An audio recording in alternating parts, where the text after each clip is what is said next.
ও একজন লোক ছিল, পুরো নেশাগ্রস্ত অবস্থা ছিল, ওই ঘাট থেকে নেমেছিল। তো পুরো নেশাতেই ছিল, কেমন করে সাঁতার কাটছিল। আমার থেকে একটা কাকুও ছিল, কাকু আমাদের থেকে ভালো দেখছে। তো ওই কাকুর সামনে ছিল, আমরাই পিছনে ওই দিকটা ছায়ার দিকে বসেছিলাম। তো তারপরে আমরা দেখছিলাম যে লোকটা কেমন করে সাঁতার কাটছিল, এই দিকটাতে আসছিল। ওই তারপরে আমরা ওদিকে গেলাম, ওই কাকু দেখছে যে লোকটা ঠিকঠাকভাবে সাঁতার কাটতে পারছে না। তো আমরা তারপরে একটু ওদিকে গেলাম, কাকু দেখি সঙ্গে সঙ্গে এখানে আসছিল। আমরা দেখি লোকটা দেখা যাচ্ছে না, আমরা ফটাফট এখানে আসলাম। তবে কাকু দেখি আগে দেখি ইনফর্ম করে দিয়েছিল যে এখানে ডুবে গেছে। আমি জিজ্ঞেস করলাম যে কী হলো, বলে ডুবে গেছে। তো আমরা তারপরে দেখলাম যে না, সত্যি লোকটি নেই। ব্যক্তি অপরিচিত এক ব্যক্তি জলে নামে, সে ডুবে যায়। তারপরে আমাদের সিভিল ডিফেন্সে খবর পাওয়া যায়, সিভিল ডিফেন্সে ভলেন্টিয়াররা এসে এটাকে উদ্ধার করে, কিন্তু এখনো ওর কোনো নাম টাম কোনো কিছু জানা যায়নি। পুলিশ আসছে, পুলিশকে আমরা করে দিছি।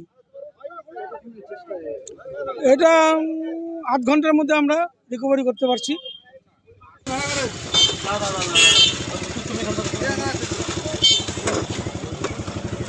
দাদা একটু